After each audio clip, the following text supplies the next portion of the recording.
mga pangarap, mga liwanag at dilim. Sa kapanauhan ng kadiliman, marahil ay marami ang nagdurusa. Maraming tahimik ngunit napapahamak. Oo, nabubuhay ang takot at paghihinagpis. Hihintayin ko ang araw na itong lahat ay lilipas, malayo sa kabiguan at pang-aapi. Kaya kayong mga kalaban ko, mga dayuhan, huwag niyo kong salingin. Noli me tangere.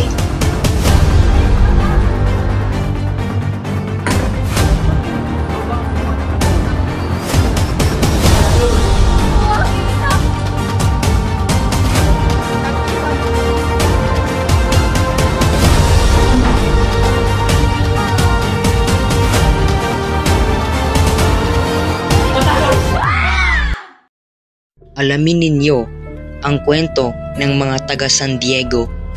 Maraming malungkot, masungit, marami rin ang nagsasaya parang walang problema o di kaya'y nagkukunwaring walang problema. Sa kalye ang liwagya ng binundok, sa isang malaking bahay, nakatira si Don Santiago de los Santos na higit na kilala bilang Kapitan Tiago. Kilala siya sa buong bayan dahil sa kanyang kayamanon, lalo't higit sa kanyang kabaitan.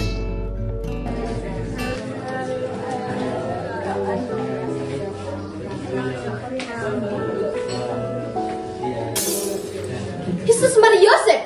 Mga walang ingat! Maghintay nga kayo mga balagsak!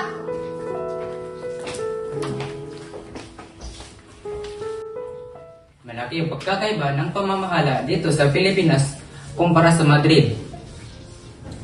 Sa loob ng 20 taon kong paninirahan dito sa Pilipinas, nasanay na sa pagkain ng saging at kanin. Punong-puno ako ng karanasan, kaya't lubos ang paniniwalaan ng maraming tao.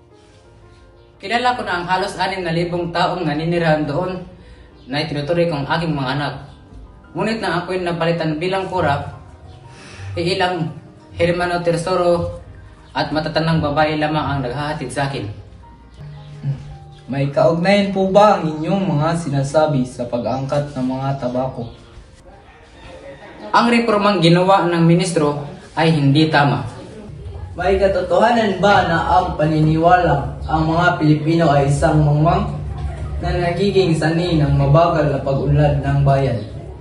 Tanungin ninyo si Ginoong Laroa kung may higit pa sa kamangmangan ng mga Indio. Mga Ginoo, alalahanin natin na tayo ay nasa bahay ng isang Indio. Tama siya, Reverensya. Baka magdamdam si Kapitan Tiago. Matagal lang hindi tinuturing ni Tiago ang kanyang sarili bilang Indio. Malayong-malayo doon sa walang galang na yun. Kailan pa ba kayo dumating dito? 4 na araw pa po lamang ako dito. At sariling gastos ko lamang po ang pagpunta dito. Naku, nagsasayang ka lamang ng panahon sa pagpunta rito. Wala kang ibang makita rito kundi ang tinulang handaan at matutulog ka lamang ng hindi nasisiyan.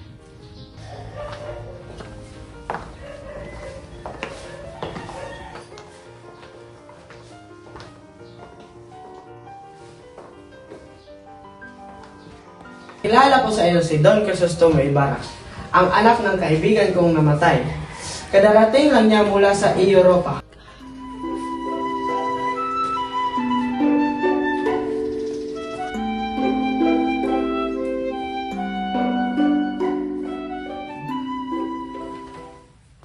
Ikinagagalak kong makilala ang kura ng aming bayan, ang matalik na kaibigan ng aking ama.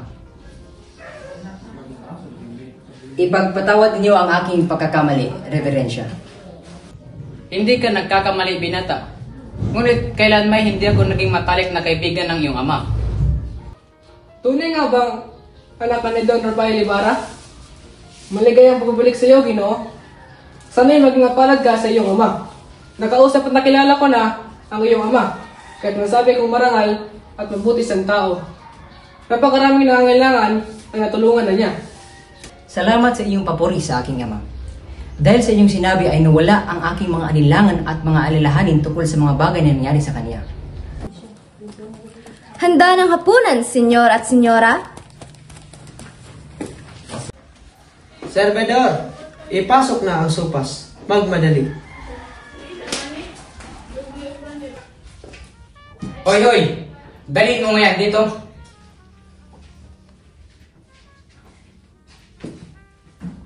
Alam ninyong lahat ng pagkain dito sa Las Pilipinas, itong tinola ang aking paboritas. Es muy delicioso. Pwede bang patigilin niyo muna ang iyong musika? Masakit sa tinga. Ipahinga niyo muna ang instrumento ninyo. Paumanhin po, Padre. Senyor Ibarra, itong taon pala kayong nag-aaral sa Europa. Mabuti, hindi nyo nalimutan ang Las Pilipinas. Hindi po. Kahit tila nalimutan ako ng aking bayan. Ikiris di sir, Halos isang taon na rin ako hindi nakabalita sa Pilipinas. Hindi ko batid kung paano namatay ang aking ama. Don Ibarra, nasan ba kayo sa Europa? Tila hindi yata kayo nakakatanggap ng mga telegrama. Pagpaumanin po ninyo mga Ginoo at Ginang.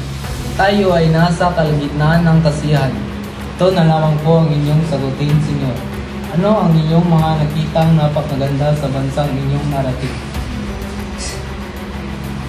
Ilang bang epekto ng edukasyon sa Europa? Naumid ang dila ng isang tao na para bang isang modo.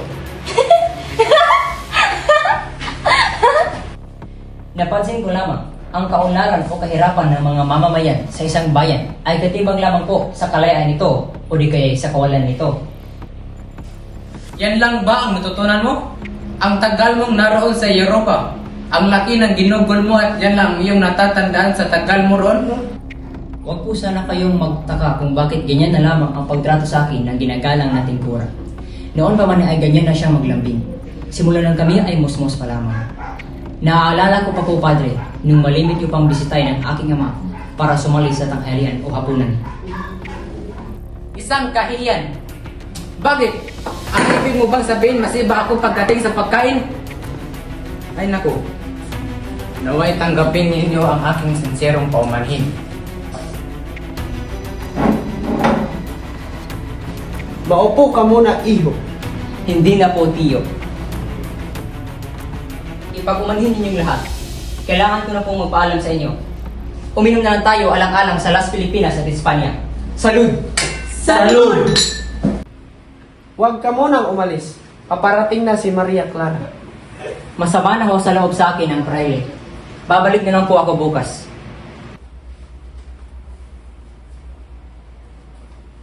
Nakita ninyo kung ano ang ugali ng binatang yan? Nakatungtong lang sa Europa. Naging palalaw na. Kitento! Muna na ako. Muchas gracias. Kapitan Tiago, nasa nga pala ang sinasabi nilang nag-iisang napakaganda mong anak?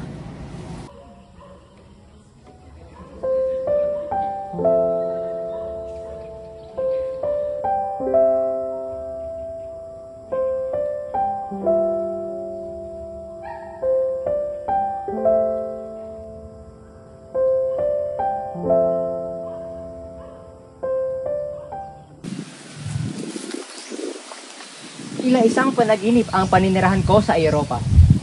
Sa loob ng 7 taon, walang pinagbabago rito. Teniente Guevara, Sana hindi mo sapitin ang nangyari sa iyong ama. Mag-iingat ka at sana'y maging aral iyon sa iyo. sa palagay ko ay naging malapit kayo sa aking ama. Maaari po ba ninyong ikwento ang mga nangyari sa kanya? Batid ng lahat, ang pagkamatay ng iyong ama sa loob ng bilangguan. Namatay sa bilangguan ng aking ama? Malalaman mo ang mga nangyari mula kay Kapitan Tiago. Mahabaging Panginoon, ano kaya ang dahilan ng kanyang pagkahuli?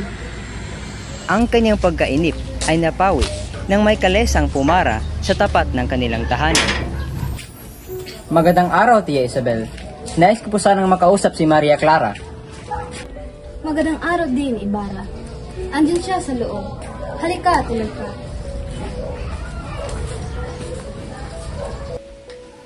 Maya-maya pa ay makikita na ang dalawang nag-uusap sa azotea. Maswerte ako at na ipagkasunod tayo ng ating mga magulang upang ikasal. Dahil kung hindi ay hindi na ako makakahanap pa ng isang babae na katulad mo. Napagkatamis niyang bira, Crisostomo. Sigurado'y dahil dyan ay nabihag mo ang maraming kababaihan sa mga bansang inyong napuntahan.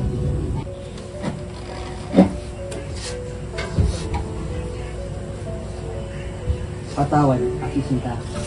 Ngunit kailangan na kitang lisanin. Naiintindihan ko. Naway makapaglakbay ka ng ligtas at matiwasay. Paalam, aking minamahal. Patnubayan tinawa ng may kapal. Tingnan mo ang nagagawa ng pag-ibig, Isabel. Oo nga, Santiago. Sadyang napakatamis at napakapait ng pag-ibig. Clarita, kung ikaw ay nag-aalala, magtulos ka ng kandila para kay San Roque at San Rafael. Paniguradong gagabayan si Ibarra sa kanyang paglalakbay.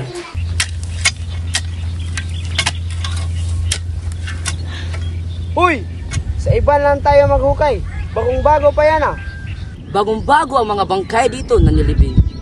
Ayoko na! Kitang-kita mo yan. May dugo pa yung mga buto. Ang arte mo naman kung ginawa mo yung ginawa ko. 20 araw nang nakalibing ang bangkay na to dito. Sobrang dilim pa ng gabing iyon. Sobrang lakas pa ng ulan. Nawalan pa ako ng ilawan. Nakakatakot naman ang mga sinabi mo. Natanggal ang mga pako sa katawan na iyon. Kaya lumabas ang kalahating katawan ng bangkay. Sobrang baho pa nito at pinulot ko pa ito sa gitna ng gabi. Sinong nagutos sa iyo? Hindi ang kurang malaki. Ayoko na. Nakikita mo ba yung bangkay na yan? Natamaan ko yan kanina. Ang bungo na biyak. May tanong lang po sana. Alam niyo ba kung saan ang puntod ng aking ama? Opo, senyorito. Tinaniman ko po inyo ng mga halamang lupa at may malaking cross upang hindi ko po ito makalimutan. Ayun, alam ko po. Magtanong ka doon sa sepultrero kung bakit ganoon ang puntod. Mawalang galang na po. Alam niyo po ba kung saan nakalagay ang puntod na may malaking cross at may nakapangalang Don Rafael Ibarra? Ah, doon sa puntod na may mga bulaklak? Sinunog ko na. Ano? Sinunog? Upo, inoto sa akin ng kurang malaki. Bakit hinukay ang bangkay ng aking ama? Saan mo dinala ang kanyang bangkay? Inutos po ng kurang malaki na ilibing siya sa libingan ng mga inchik. At ginawa mo naman ang sinabi niya? Sa sobrang sakit ng nadama para sa ama, ay hindi na napigilan pa ni Ibarra ang damdamin. Nang hindi na niya kaya, ay mabilis siyang tumalikod at umalis. Sa kanyang daan pa uwi, ay nakasalubong niya ang kura ng San Diego, si Padre Salve. Tiningnan siya ng masama ni Ibarra, hinila ang kanyang suot na sutana at kinausap. Ayusin ninyo ang mga alampay. Ahora mismo! Ikaw ba ang gumawa ng kalapastangan sa aking ama? Kung ano man ang iyong sinasabi, sasabihin ko na sa iyo ngayon na hindi ko alam ang iyong binabanggit. Kung hindi ikaw, sino? Sigurado akong hindi ako ang kurang hinahanap nyo. Kung hindi si Padre Damaso, ang kura na pinalitan ko.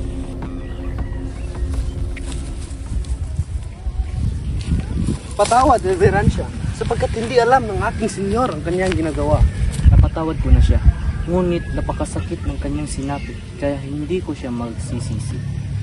Gabayan, nawa siya ng Panginoon. Crispin, hilahin mong mabuti ang tali. Magpahinga naman tayo, kaka. Kanina pa tayo nakatayo at nakatugtog ng kampana. Hindi pa pwede. Papagalitan tayo ng sakristan, Mayor. Oo nga, yan ang susultihin mo ngayong buwan. Yan ang mga realis na lamang, Crispin. Bayaran mo na kaya ang sabi nilang pinakaw ko dito sa simbahan. Para hindi na sila manggulo at makauwi na ako. Mga pasaway na bata, bakit nagpapahinga kayo at hindi nagpapatugtog ng kampana? Ikaw ba, senyor? Magmumulta ka dahil sa hindi magkatugtog ng kampana.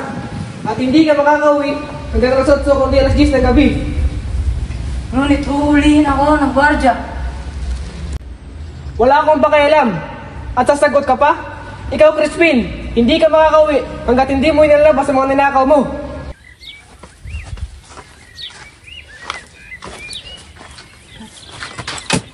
Sisa, nasan yung pagkain? Nagugutom na ako. Saglit lang, niluluto ko pa ang pagkain. Dali na, bilis! Hindi mo na ba hihintayin ang iyong anak?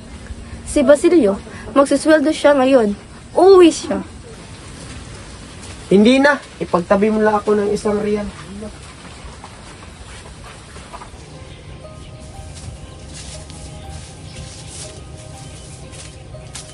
Inang, nandito na po ako.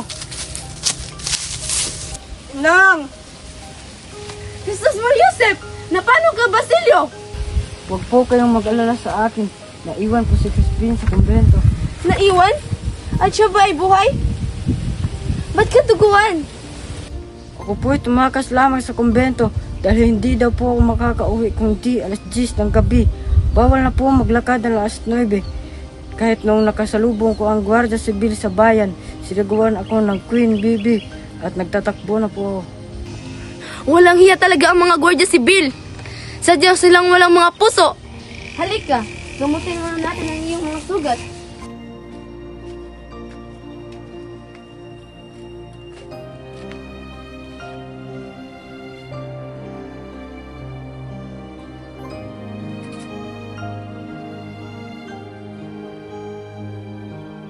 Inay, may pagkain po ba?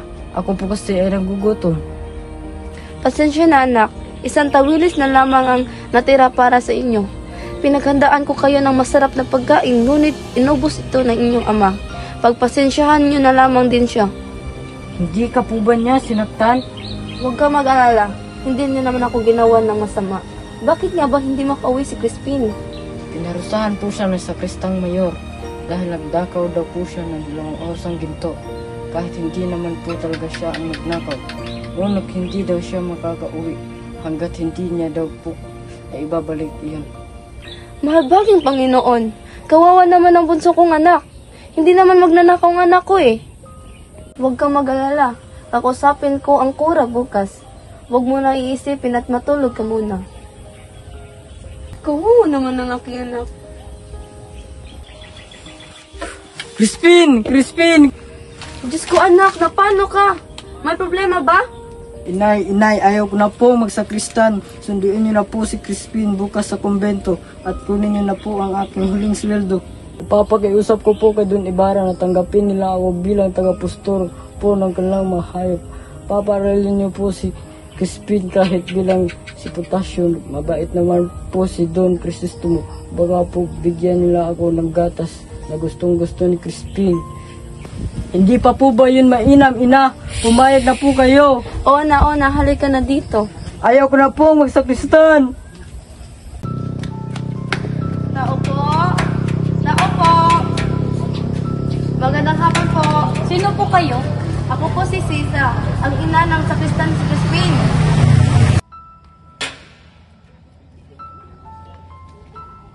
Nais ko po sana makausap ang kura. Hindi maaari. May sakit ang kura.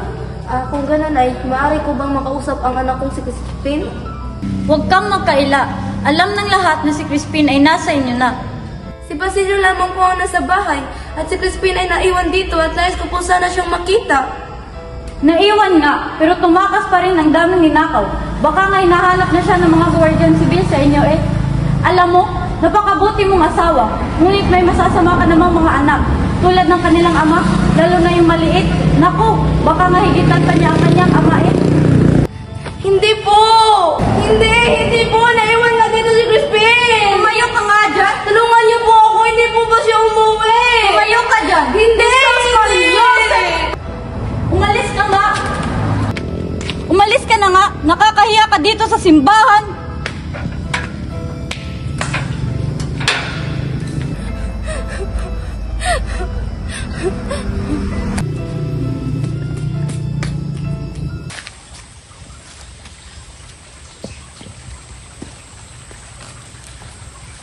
Ginoong Ibarra, dito sa lawang ito, itinapon ng iyong ama.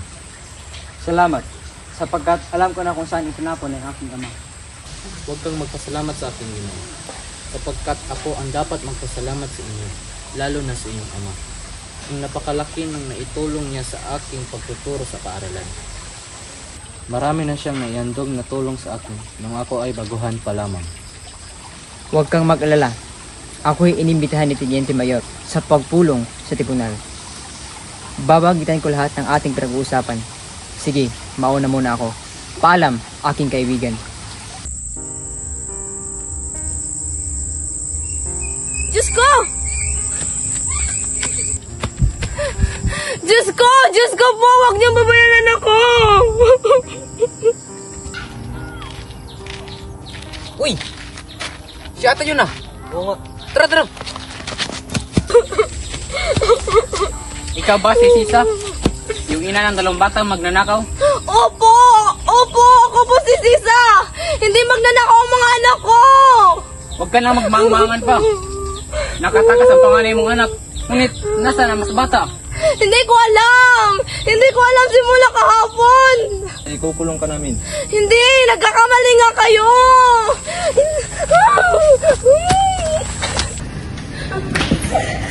Diyan! Diyan ka nababagay! Mabulok ka sa bilangguan hanggat hindi mo nilabas ang iyong mga anak! Pakawalan ng biyag at huwag na siyang gambalain kailanman. Kung gusto ng kura makuha ang nawawalang ginto, sabihin niyong manalangin siya kay San Antonio. Padre siya, pero hindi niya alam ang bagay na yon, ha? Kasi naman eh, mga asawa na lang. Nung wala pang kwenta, magnanakaw pa yung anak.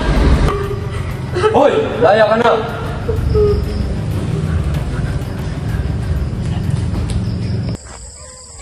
Crispin! Basilio! Nasaan na kayo?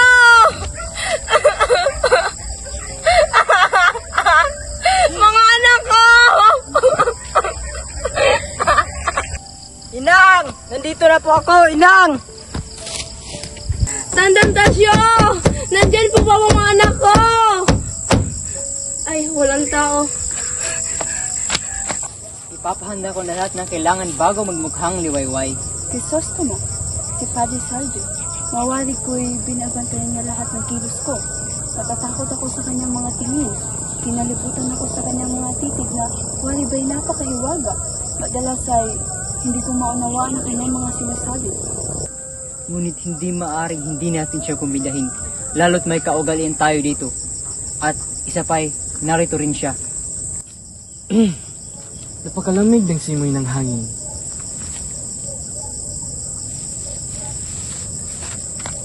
Hindi ba kayo natatakot magkasakit? Magandang gabi, Padre. Tunay ang napakasarap makalanghap ng sariwang hangin. Isang kasiyahan sa bukid ang ihahanda ng ating mga kaibigan. Ilang araw na ang lumipas pagkatapos magawa ang buong paaralan ay isang piging ang nahihanda na dinaluhan ng mga taga-alta di syudad. Nag-uusap ang alkalde at si Ibarra. Puro papuri ang ipinukol ng alkalde sa kausap habang sumimangot at nagpasaning sa kanya si Padre Damaso. Senyor Ibarra, batid kong magagalak ang kanyang kataas-taasang Kapitan General dahil sa pinapagawa mong paaralan. Malaking karangalan po para sa akin kung mangyari iyon. Salud! Salud! Salud! Buenas tardes. Buenas tardes! Maupo kayo. Maupo ka, Padre. Gracias. Bakit hindi nyo ipagpatuloy ang inyong pag-uusap? Binabanggit lamang ni Crisostomo ang kanyang arkitekto. Aba, napakahusay ng kanyang arkitekto. Isang eksperto. Eksperto? Ang isang paaralan ay binubuo lamang ng 4 na pader at isang bubong na sawali. Sandali lang, Padre Damaso. Makakarating ba ng langit ang mga nagbabanal-banalan?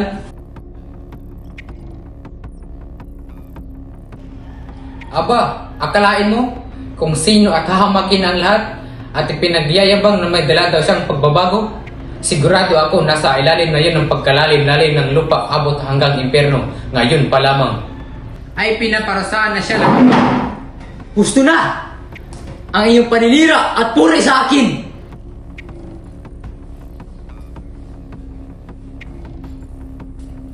Crisostomo, huminahon ka!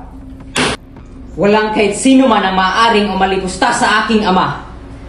Itong paring ito ang pinaka-iniwas-iwasan ko. Isang paring walang galang at walang utang ng loob. Isa siyang demonyong nagbabanal-banalan. Siguro naman dapat siyang mamatay. Magdasal ka na sa lahat ng santos, Padre. Makikita na natin ang iyong dugo, ulusa na dumadaloy. Wag ka, Sostomo. Tama na. Tama na. Para sa akin, maawa ka sa kanya. Utang na loob ka, Sostomo. Bitawan mo yung kutsilyo. Isipin mo mga pangarap natin at kinabukasan natin. Tama na. Tama na. Inutil! Diablo! Maria, mabuti at napaunlakan mo ang ating imbitasyon. Maaari mo na kaming iwanan. Maria, ang ating pag-uusapan ay hindi dapat marinig ng ibang tao. Kaya pwede ba sa labas ka na lamang maghintay? Bien. Bueno, Pad. Ano ang kailangan nating pag-usapan? Hindi na ako magpatumpik-tumpik pa. Batid kong may tinatagong liham na galing kay Crisostemo Ibarra. Nais ko itong makuha sa iyo. Ang mga sulat na iyon ay naglalaman lamang ng sulat ng pag-ibig para sa kanyang nobya, Padre. Wala po kayo mahahanap o makikita na ikasisira ni Crisostomo. Sa tingin ko ay wala na tayong dapat pag-usapan pa. Adios, Padre. Sandali. Paano kung sasabihin kong may hawak akong liham galing sa iyong ina para kay Padre Damaso? Liham na magdadalang malaking kahihiyan para sa iyong ama at sa iyong ina. Paano pong kahihiyan, Padre? Iyan ang nagdudulot ng malaking skandalo ng iyong pamilya na pinaka-iningat-ingatan ng iyong ama-amahan. Ama-amahan? Si Maria, sapagkat ang nilalaman ng liham na ito ay hindi si Kapitan Tiago ang iyong ama. Ang iyong tunay na ama ay walang iba kundi si Padre Damaso. Padre Mia, hindi kayo dapat gumawa ng kasinungalingan laban sa kininong na isa ring banal na sugo ng Diyos. Imposible! Ang liham na ito ay nagpapatunay na hindi ako gumagawa ng istorya, Maria. Nabasa ko ito ay kapalit ng mga liham ni Crisostomo o kaya ay makahanap ng ebidensya para kay Crisostomo at sa gayon ay palabasin sa arsobispo na isa siyang tunay na masamang tao na hindi naniniwala sa Diyos at sa mga praile? Kung tunay na mabuting tao ang iyong Ginoo at walang ginagawang pagkilos laban sa amin at sa pamalaan ng Espanya, lalo't ito ay kapalit ng mga liham ng iyong ina na nagpapatunay na si Padre Damaso ang iyong tunay na ama.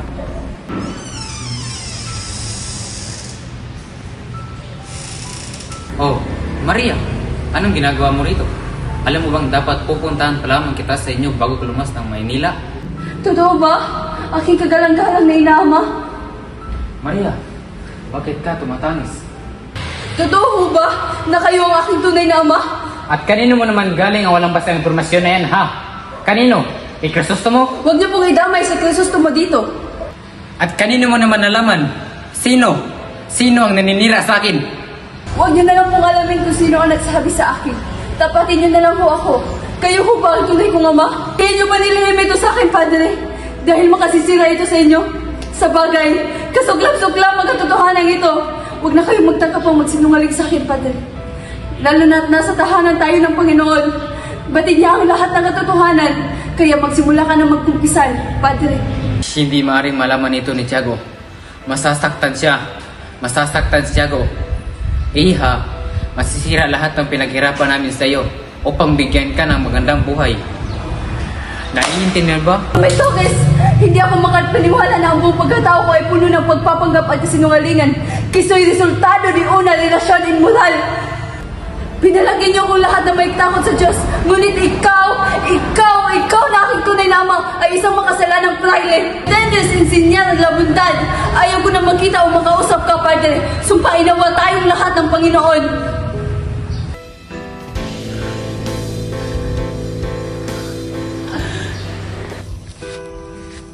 Ang presensya ng Betre ay nangangahulugan na may patay na hayop. Naghihintay lamang ito upang pagpiestahan ang bangkay. Mas maraming mga Betre sa ating bayan.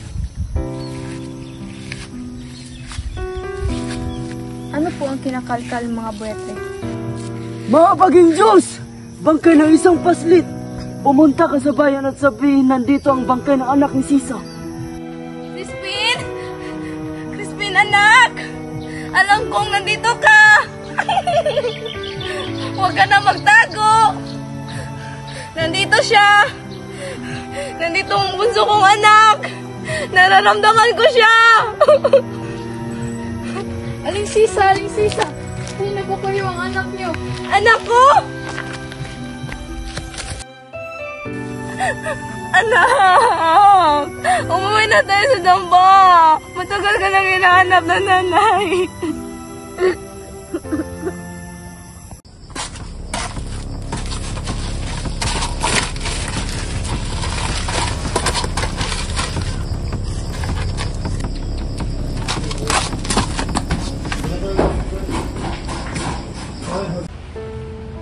Gantihan po sana kayo ng Diyos sa inyong kabutihang loob.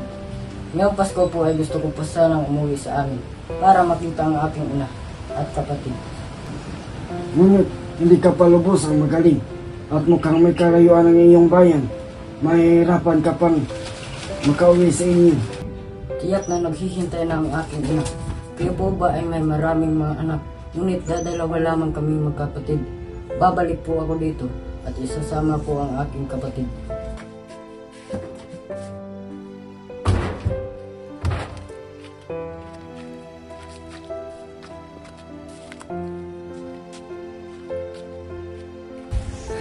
Inang! Inang! Inang! Inang! Inang! Ako po si Basilio, Inang! Anak!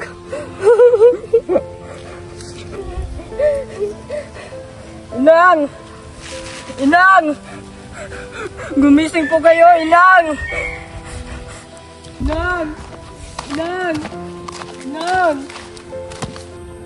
Sino yung babaeng iyan? Siya po ang aking ina. Nasugatan ako. Magdadalawang araw na akong hindi nakakain o nakainom ng tubig. Hindi magtatagal ay mamatay na rin ako dito. Sunugin mo ang bangkay na iyong ina. Kung walang makakarating, ukayin mo ang binaon kong ginto sa lupa. Gamitin mo ito para sa iyong pag-aaral. Mamamatay ako nang hindi mo lang nasisilayan ang sinay ng bukang liwayway ng aking inang bayan. Kaya mapalad ng makakikita. Batiin niyo siya. Huwag niyong kalilimutan ang mga naglugmok sa dilim ng gabi.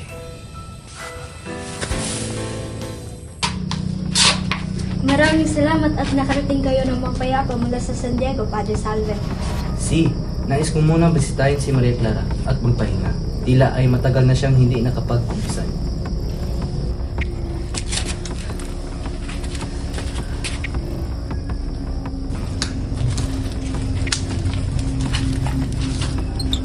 Maria Clara? Maria, bakit nakangdado ang pinto? Nandito si Padre Salve, ang iyong kumpistor. Siya daw ang mamamahala na ating monasteryo. Abre la puerta, Maria. Papasukin mo ako at hayaan mo kong damayan kita upang malinisan ang iyong kalooban ng kapatawaran mula sa Diyos. Kung ninais mong nakakandado, ikaw ang bahala. Paano ka nakapasok dito? Bakit ba pinapahirapan ang iyong sarili? Sa tingin mo ba matataguan mo ako? Ikinulong po ang aking sarili dito sa katahimikan. Ngunit kinabala naman ako ng iyong presensya. Itigil mo yan, Maria. Hindi ito pagtrato sa kabanal-banalang kompresor. Demonyo! Bitawan mo ako! Bitawan mo ako! Oo, aking ina, ipinag-uusap ko sa iyo na ako'y kunin at ibalik sa iyong kinalalagyan kasama ng ating Diyos kung saan ay hindi na ako masasaktan pa. Oo, aking ina, sundin mo na ang iyong bugtong na anak. Pagod na akong mabuhay! Nang matapos ang panunungkulan ni Padre Damaso sa San Diego, siya ay nanirahan sa Maynila at sa kalaunan ay nilipat siya sa malayong probinsya. Ngunit hindi nagtagal, natagpuan siyang patay sa kanyang kwarto dahil sa isang bangungot. Samantala, si Padre Salve ay pansamantalang nanungkulan sa Santa Clara na pinasukan ni Maria Clara. Lumipat na rin si Padre Salve sa Maynila habang hinihintay ang pagiging obispo. Bago tuluyang maging mongha si Maria Clara, si Kapitan Tiago ay dumanas ng paghihirap ng damdamin, nangangayat, naging mapag-isip at nawalan ng tiwala sa mga tao.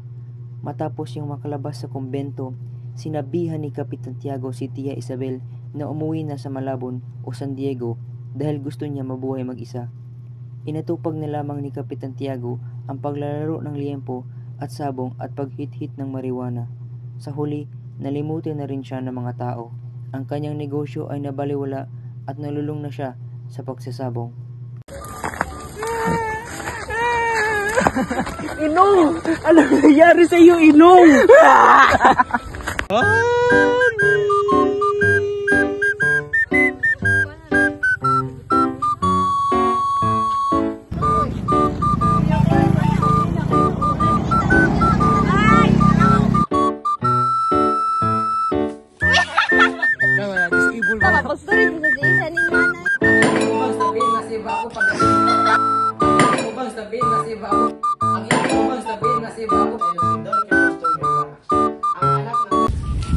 Patawad, reverensya.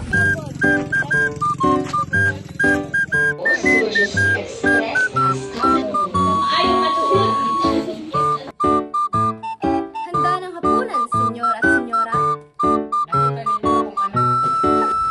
Salamat sa inyong papuri sa aking ama. Ako'y nanawag.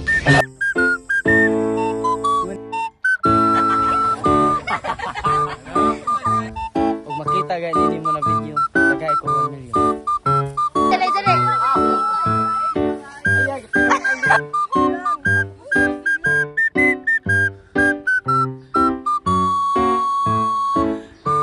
Uy, nasa ito na pa.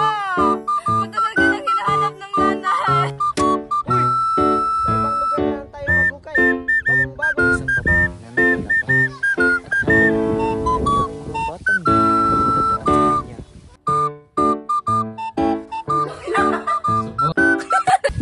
Ako po si Resosto Maybara.